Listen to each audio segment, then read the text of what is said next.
Selamat pagi teman-teman, salam sehat dan selamat beraktivitas.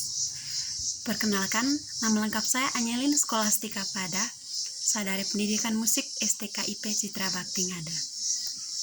Oke baik teman-teman, hari ini saya akan menjelaskan sedikit tentang hakikat media pembelajaran yang di dalamnya mencakup konsep, landasan, dan manfaat media pembelajaran.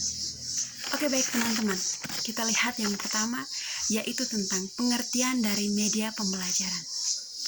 Media pembelajaran merupakan perantara yang digunakan pendidik dalam menyampaikan informasi berupa materi atau bahan ajar yang akan diberikan kepada peserta didiknya.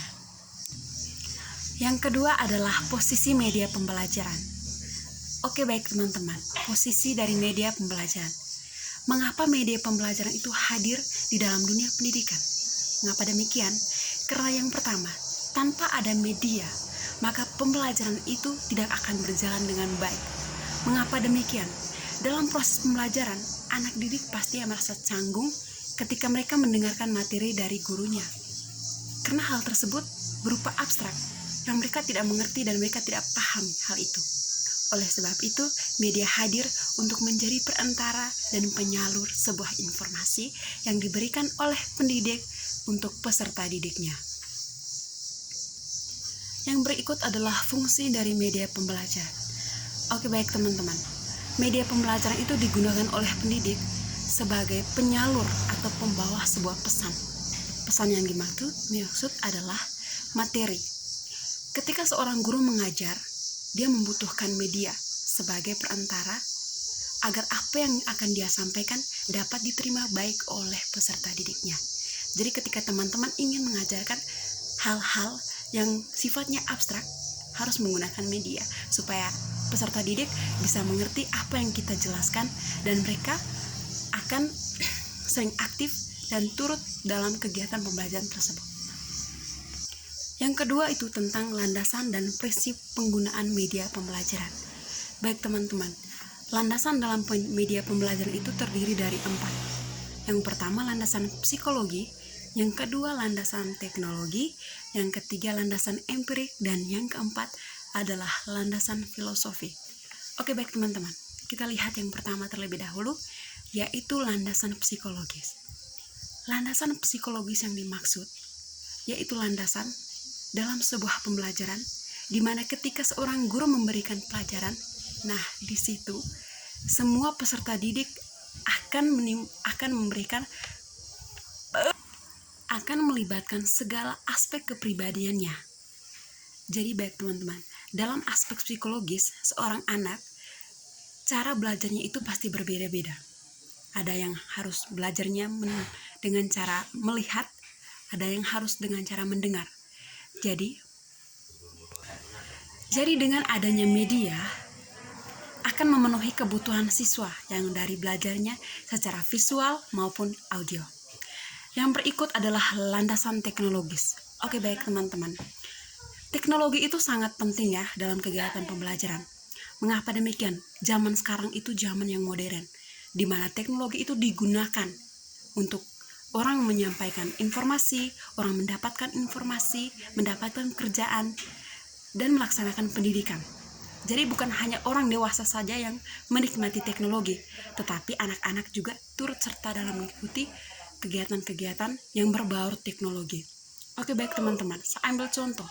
Dalam kegiatan dalam kelas, siswa pasti akan terus bertanya ketika guru menjelaskan sesuatu yang menurut mereka itu tidak mereka pahami.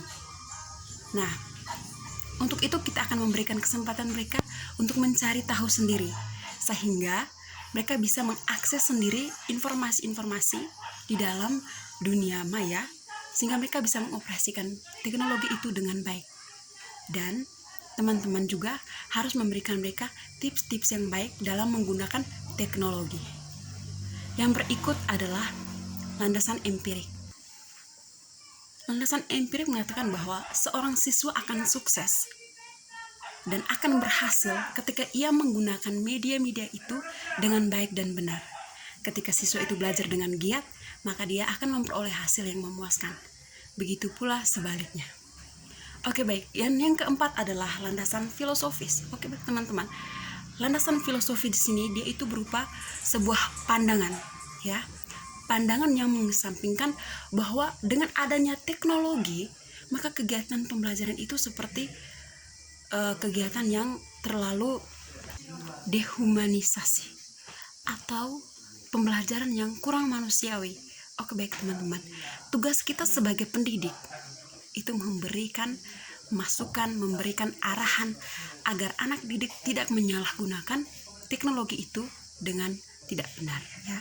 Jadi mereka harus diberi arahan supaya mereka tahu bahwa teknologi itu digunakan hanya untuk mendapatkan informasi-informasi, menambahkan pengetahuan, sehingga mereka tidak menyalahgunakan teknologi tersebut dan menghancurkan masa depan mereka. Oke teman-teman, yang berikut adalah prinsip penggunaan media pembelajaran. Di sini dikatakan bahwa tidak ada satu media yang paling unggul untuk semua tujuan. Jadi dalam menggunakan media itu harus dengan tujuannya, ya. Ketika kita menyampaikan materi ini, media apa yang harus kita gunakan, sehingga connect antara penyampaian materi dan media yang digunakan. Yang kedua adalah media adalah bagian integral dari proses pembelajaran. Jadi media itu membantu dalam proses pembelajaran baik bagi siswa maupun pendidiknya, ya. Media hadir sebagai alat yang membantu dalam proses pembelajaran itu. Jadi ketika guru menggunakan media, ya, guru menggunakan media dalam suatu proses pembelajaran itu lebih efektif. Tetapi media itu harus digunakan dengan baik dan sesuai dengan tema yang akan diangkat ketika proses pembelajaran itu terjadi. Dan yang berikut adalah media apapun itu yang hendak digunakan, sasaran akhirnya adalah untuk memudahkan belajar siswa. Ya, itu otomatis. Karena apa? Karena siswa lebih mengerti, lebih paham ketika kita mengajar menggunakan media. Apalagi pembelajaran itu pembelajaran musik, ya. Ketika kita omong tentang gitar, maka kita harus menggunakan gitar sebagai medianya. Sehingga siswa-siswa kita akan lebih paham apa yang akan kita berikan kepada mereka. Tetapi ketika kita mengajar gitar, lalu kita tidak membawa gitar sebagai medianya, atau tidak membawa alat yang sesuai dengan pembelajaran tersebut, maka mereka akan bingung, ya. Bingung, canggung, dan bahkan mereka menjadi acuh tak acuh dalam kegiatan pembelajaran. Mereka merasa bosan, ya. Bahkan timbul rasa seperti, ya, untuk apa kita mempelajari gitar sedangkan kita tidak tahu gitar itu seperti apa, ya. Jadi teman-teman, ketika kita mengajar, kita harus menggunakan media itu sebagai wadah yang pas dan tepat dalam suatu proses pembelajaran. Oke, baik teman-teman, yang berikut yaitu perangkat media pembelajaran. Yang pertama adalah material atau bahan ajar, ya, bahan media, ya. Itu merupakan bahan yang dipakai untuk menyimpan pesan, ya, untuk menyimpan pesan yang akan disampaikan kepada audiens dengan menggunakan peralatan tertentu. Dan yang kedua adalah equipment atau peralatan. Peralatan itu yang dipakai itu merupakan sesuatu alat yang digunakan ketika kita menyampaikan informasi. Kira-kira apa yang akan kita gunakan dalam proses pembelajaran tersebut. Lalu yang terakhir adalah hardware dan software. Oke, yang pertama adalah software. Software itu adalah isi pesan yang disimpan dalam material. Dan hardware adalah peralatan yang digunakan untuk menyampaikan pesan yang telah dituangkan dalam material tersebut untuk peserta didik. Oke, baik. Yang terakhir adalah manfaat dari media pembelajaran. Baik, manfaat dari media pembelajaran. Otomatis, ya, media pembelajaran itu sangat bermanfaat sekali ketika suatu proses pembelajaran itu terjadi. Yang pertama, media pembelajaran itu dapat mengatasi keterbatasan pengalaman yang dimiliki oleh para siswa. Ya, seperti yang saya katakan tadi, bahwa ketika kita menggunakan media, mereka akan tahu, ya, mereka akan tahu, oh, yang namanya gitar itu seperti ini, ya. Jadi mereka selama ini yang mereka ketahui gitar itu di dalam televisi atau dalam gambar, bahkan hanya mendengar saja. Tetapi ketika pembelajaran dan seorang guru membawa langsung media tersebut, maka di situ mereka akan tahu ternyata gitar itu seperti apa. Yang kedua adalah mengkonkretkan konsep-konsep yang abstrak. Abstrak itu adalah sesuatu yang tidak dapat dilihat, sesuatu yang masih diangan-angan, ya, sesuatu yang masih diangan-angan. Jadi ketika kita menggunakan media sebagai tempat untuk penyalur informasi dalam suatu proses pembelajaran, maka peserta didik merasa bahwa nyata, ya, sesuatu yang kita sampaikan itu nyata, ya. Contoh lain, ketika kita mengajar tentang pianika, ya, yang ada di pikiran anak-anak itu, pianika itu seperti apa. Mereka tidak ketahui bahwa pianika itu seperti apa, modelnya seperti apa, cara bermainnya seperti apa. Nah, ketika kita mengajar pianika, otomatis kita harus membawa pianika itu sebagai media konkretnya, sehingga mereka tahu pianika ini seperti apa, cara memainnya seperti apa, dan mereka merasa bahwa banyak sekali hal-hal yang mereka dapat ketika proses pembelajaran itu. Bahkan ada yang berminat untuk mencari tahu lebih karena mereka bersemangat ketika dalam pembelajaran tersebut.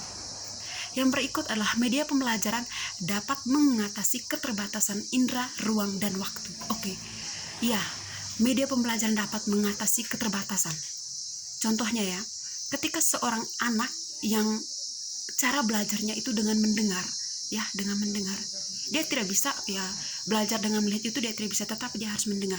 Oke, baik, kita akan gunakan media seperti kita menjelaskan nada C pada piano, ya, nada C pada piano. Dia melihat cara bermain dan dia mendengar, oh ya, ternyata nada C bunyinya seperti ini, ya.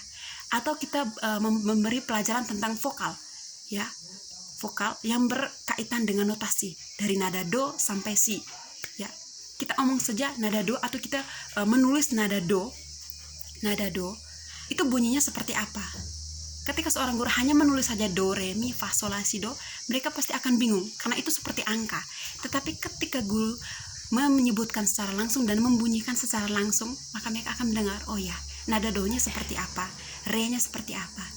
Begitupun seterusnya. Yang berikut adalah media menghasilkan keseragaman pengamatan, ya, itu otomatis, ya. Jadi media itu sebagai pelengkap yang ya dibilang cukup untuk memberikan apa yang diminta oleh siswa, ya. Misalkan siswanya yang mau belajar dengan cara melihat, dia tidak bisa dengar tapi dia melihat dengan petikan gitar, misalkan petikan gitar mainnya dari kunci-kunci natural dari C misalnya. Ketika dia mendengar saja dia tidak tahu, tetapi dia harus melihat, ya, dia harus melihat cara bermainnya seperti apa. Nah, dia sudah melihat, maka dia akan mengerti. Itu gunanya dari sebuah media. Yang berikutnya, media membangkitkan keinginan dan minat dari guru serta peserta didiknya, ya, membangkitkan keinginan, ya. Yang pertama saya ambil contoh peserta didik, ya. Ketika gurunya itu dengan mahirnya memainkan piano, pasti ada rasa ingin tahu dan ingin untuk bisa bermain piano seperti gurunya. Bahkan dia ingin lebih dari gurunya, ya. Ya, karena ya menurut dia bahwa mengapa ibu bisa, kami pasti harus bisa, dan itu mendorong rasa keingintahuannya dan keinginannya untuk menjadi bisa bermain alat musik yang dia suka. Jadi media itu sangat berguna dalam kegiatan-kegiatan pembelajaran. Tetapi saya ingatkan lagi bahwa ketika kita menggunakan media, kita harus tahu persis media apa yang harus digunakan dalam suatu proses pembelajaran. Apakah media itu cocok atau tidak? Ketika kita menggunakan media itu secara cocok, pas, dan tepat, maka pembelajaran itu berjalan dengan baik dan siswa akan memahami dengan penuh apa yang akan kita jelaskan di dalam suatu proses pembelajaran tersebut. Oke, baik teman-teman, sekian saja pembahasan materi tentang hakikat-hakikat media pembelajaran. Saya harap teman-teman bisa memahami apa yang saya jelaskan hari ini. Salam sehat dan selamat beraktivitas untuk pagi hari ini.